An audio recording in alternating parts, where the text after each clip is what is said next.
രാജേഷിന്റെ മൃതദേഹത്തോട് അനാദരവ് കാട്ടിയവർക്കെതിരെ നടപടി വേണം. DYFI Cherupuzha panchayat office March നടത്തി.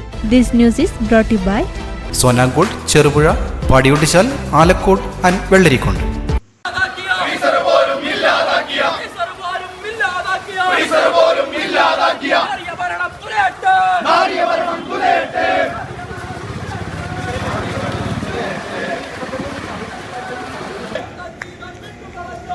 ജീവൻ വിട്ടുകളഞ്ഞ രാജേഷ് എന്നൊരു മനുഷ്യനോട്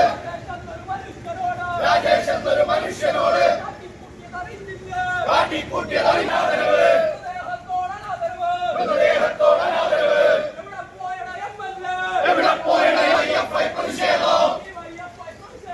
ഡിവൈഎഫ്ഐ പ്രതിഷേധം നാട് ഭരിക്കാൻ അറിയില്ലെങ്കിൽ രാജിവെച്ച് പോ പുറത്ത്. മീന്തുള്ളിപ്പുഴയിലെ രക്ഷാപ്രവർത്തനത്തിനിടെ മരണപ്പെട്ട തിരുവനന്തപുരം സ്വദേശി ആർ രാജേഷിന്റെ മൃതശരീരം നാട്ടിലെത്തിക്കാൻ ആംബുലൻസിന് പണം ആവശ്യപ്പെട്ട നടപടിയിൽ പ്രതിഷേധിച്ച് ഡിവൈഎഫ്ഐയുടെ ആഭിമുഖ്യത്തിൽ ചെറുപുഴ പഞ്ചായത്ത് ഓഫീസിലേക്ക് മാർച്ച് സംഘടിപ്പിച്ചു. മേലെ ബസാറിൽ നിന്നും ആരംഭിച്ച മാർച്ച് ടൗൺ ചുറ്റി പഞ്ചായത്ത് ഓഫീസിന് മുന്നിലെത്തിയപ്പോൾ പോലീസ് ബാരിക്കേഡ് വെച്ച് തടഞ്ഞെങ്കിലും ബാരിക്കേഡ് മറികടന്ന് ഓഫീസിന് മുന്നിൽ പ്രവേശിച്ചു. ഡിവൈഎഫ്ഐ ജില്ലാ joint secretary advocate P Sidhin ഉദ്ഘാടനം ചെയ്തു.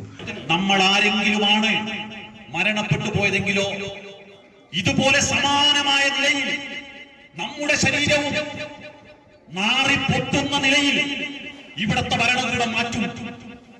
അതല്ലേ നമ്മൾ കണ്ടത്? ഒരു 3 മാസം മുമ്പ് ഈ നാട്ടിലേക്ക് വന്നിട്ടുള്ള ഒരു മനുഷ്യൻ, ഈ നാട്ടിലെ ഒരു മനുഷ്യൻ അപകടത്തിൽപ്പെട്ട് പോയപ്പോ ജീവിതത്തിലേക്ക് തിരിച്ചു വരാൻ സ്വന്തം ലൈഫ് ജാക്കറ്റ് ഊരി നൽകിയിട്ടുള്ള മനുഷ്യ സ്നേഹത്തിന്റെ മഹനീയ ഉദാഹരണമായിട്ടുള്ള ഒരു ചെറുപ്പക്കാരൻ, ആ ചെറുപ്പക്കാരൻ മരണത്തിലേക്ക് പോയി. അക്ഷരാർത്ഥത്തിൽ രക്തസാക്ഷിത്വം വരിച്ചു.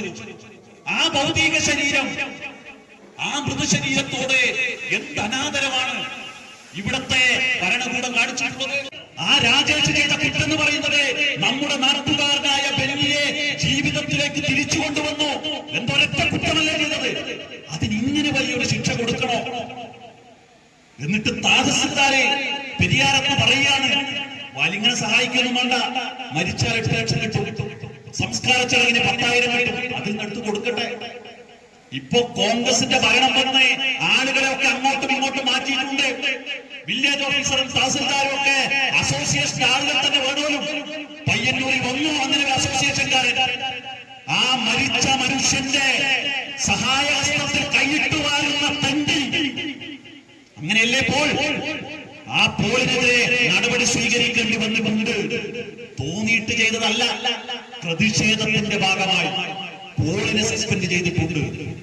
പോളിനെ ഉപയോഗപ്പെടുത്തി പണപ്പിരിവ് നടത്തിയ ചിലർ ഇതിന് മുകളിൽ നിൽക്കുന്നുണ്ട്. DYFI Peringome block president P Nithin അധ്യക്ഷനായി. ഇതിന്റെ ഭാഗമായി പ്രയാസപ്പെടുന്നു. ഇന്നും ആ പ്രയാസങ്ങളിൽ ഈ നാട്ടിലെ ജനങ്ങൾ ദുരിതമനുഭവിച്ച് ജീവിക്കുമ്പോ അവരെ ഒന്നും പോയി കാണാനോ അവരുടെ പ്രശ്നങ്ങളൊന്നും കേൾക്കാനോ ഇവിടുത്തെ പഞ്ചായത്ത് ഭരണസമിതിക്ക് സമയമില്ല എന്നാണ് ഞങ്ങൾക്ക് മനസ്സിലാക്കാൻ വേണ്ടി പറ്റിയത്. ജോസ്ഗിരിയിൽ ഇന്നും ആളുകൾ ജീവിക്കാൻ വേണ്ടി കഴിയാത്ത വീടുകളിൽ, സ്വന്തം വീടുകളിൽ അന്തിയുറങ്ങാൻ കഴിയാത്ത സാഹചര്യത്തിൽ അവിടെ ആളുകൾ നിൽക്കുകയാണ്. 100-ൽ പരം കുടുംബങ്ങളാണ് ജോസ്ഗിരിയിൽ ഇന്നും ദുരിതമനുഭവിക്കുന്നത്. അവിടെ കുടിവെള്ളമില്ല, അതുപോലെ തന്നെ വൈദ്യുതിയില്ല, അവർക്ക് ജീവിക്കാൻ ആവശ്യമായിട്ടുള്ള മറ്റ് സാധനങ്ങളില്ല. എവിടെയാ പഞ്ചായത്ത് ഇടപെട്ടത്? നിങ്ങൾ നോക്കൂ, ഒരു നാട്ടിലെ പ്രശ്നം ഉണ്ടാകുമ്പോ, ആളുകൾക്ക് ജീവിക്കാൻ കഴിയാത്ത സാഹചര്യം ഉണ്ടാകുമ്പോ അവരെ സംരക്ഷിക്കേണ്ട ജനപ്രതിനിധികളായിട്ടുള്ള ആളുകൾ ഇവിടെ ചെയ്ത കാര്യം എന്താ നമ്മൾ കാണുകയാണ്? പണം വാങ്ങുകയാണ്. മൃതശരീരം തിരുവനന്തപുരത്തേക്ക് എത്തിക്കുന്നതിന് വേണ്ടി പണം വാങ്ങുന്ന ആളുകളായി ഇവിടുത്തെ പഞ്ചായത്ത് ഭരണസമിതിയുടെ ആളുകൾ മാറുകയാണ്. എങ്ങനെയാ പഞ്ചായത്ത് മെമ്പറായി ഈ നാട്ടിൽ നിങ്ങൾക്ക് ഇനി പ്രവർത്തിക്കാൻ വേണ്ടി പറ്റുക? നിങ്ങൾക്ക് ലേശം നാണവും മാനവും ഉണ്ടെങ്കിൽ നിങ്ങൾ ഈ പരിപാടി മതിയാക്കി പോകണമെന്നാണ് ഡിവൈഎഫ്ഐക്ക് വേണ്ടി സൂചിപ്പിക്കാറുള്ളത്. എന്ത് പഞ്ചായത്ത് മെമ്പറാണോ? ഒരു പഞ്ചായത്ത് മെമ്പർ എന്ന് പറഞ്ഞാൽ നമ്മുടെ നാട്ടിൽ ജനങ്ങളുടെ പ്രശ്നങ്ങൾ ഉണ്ടാകുമ്പോൾ ഏറ്റവും ആദ്യം ഓടിയെത്തേണ്ട ഒരാളല്ലേ? ഏറ്റവും പ്രധാനപ്പെട്ട കടമയല്ലേ അത്? എന്നാ ഈ പഞ്ചായത്ത് മെമ്പർ ചെയ്തെന്താ? Sarath Chandran, Nikhil Das, K Abhishek, K Abhijith, K Sarunlal തുടങ്ങിയവർ സംസാരിച്ചു. ബ്ലോക്ക് സെക്രട്ടറി CV വിഷ്ണുപ്രസാദ് സ്വാഗതം പറഞ്ഞു. പഞ്ചായത്ത് നടപടികൾക്കെതിരെ ഇനിയും ശക്തമായ പ്രതിഷേധം ഉയർത്തുമെന്ന് നേതാക്കൾ പറഞ്ഞു. എങ്ങനെയാണ് തിരുവനന്തപുരം വരെ 3 ദിവസം പഴക്കമുള്ള ഈ മൃതശരീരം കൊണ്ടുപോകാൻ വേണ്ടി കഴിയുക? അതിന്റെ പ്രായോഗികത എന്താണ് എന്ന്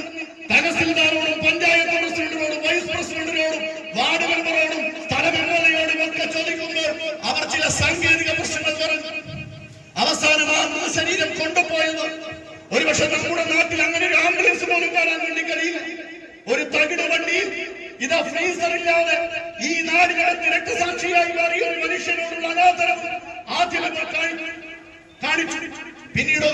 പിന്നീടാണ് നമ്മൾ ഈ നാടിനെ നാണം കെടുത്തുന്ന നിലയിൽ ഈ നാടിലെ സാധാരണ കോൺഗ്രസ്സുകാർ പോലും ഇന്ന് കോൺഗ്രസ് ആണെന്ന് പറയാൻ ആഗ്രഹിക്കുന്നില്ല. ഇവിടുത്തെ പഞ്ചായത്ത് ഭരണത്തിന്റെ ഇതിന്റെ ഏറ്റവും വലിയ പ്രധാനപ്പെട്ട കാര്യങ്ങൾ നിർവഹിച്ചതുകൊണ്ട് ഈ ചെറുപുഴയിലെ സാധാരണ കോൺഗ്രസ്സുകാരൻ പോലും ഇന്ന് ഞാൻ കോൺഗ്രസ് ആണെന്ന് പറയാൻ ആഗ്രഹിക്കുന്നില്ല. നാളവും മാനവുമില്ലാത്ത പണി നിങ്ങൾ നോക്കേണ്ടത് മൃദുശരീരം തിരുവനന്തപുരത്തേക്ക് എത്തിക്കാൻ ഇതാ ഈ ചെറുപുഴയിലെ ഡ്രാഫ്റ്റിംഗ് ടീമിനോട് കൈക്കൂലി ആവശ്യപ്പെട്ടിരിക്കുന്നു.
ആഘോഷവേളകളെ അവിസ്മരണീയമാക്കാൻ ആർഭാടങ്ങളിലെ അണിയലങ്ങളുമായി പൊന്നിന്റെ കലവറ.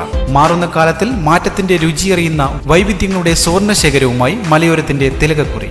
സ്വർണ്ണ വ്യാപാര രംഗത്ത് 25 വർഷത്തെ മഹത്തായ സേവന പാരമ്പര്യം. നവീന രീതിയിലുള്ള ഡിസൈനുകൾ, വിപുലമായ ശേഖരം, വിശ്വസ്തത. മലയോരത്തിന്റെ മനസ്സറിഞ്ഞ ഷോറൂം. സോനാങ്കോട്, ചെറുപുഴ, പാടിയൊട്ടിച്ചാൽ, ആലക്കോട് ആൻഡ് വെള്ളരിക്കുണ്ട്.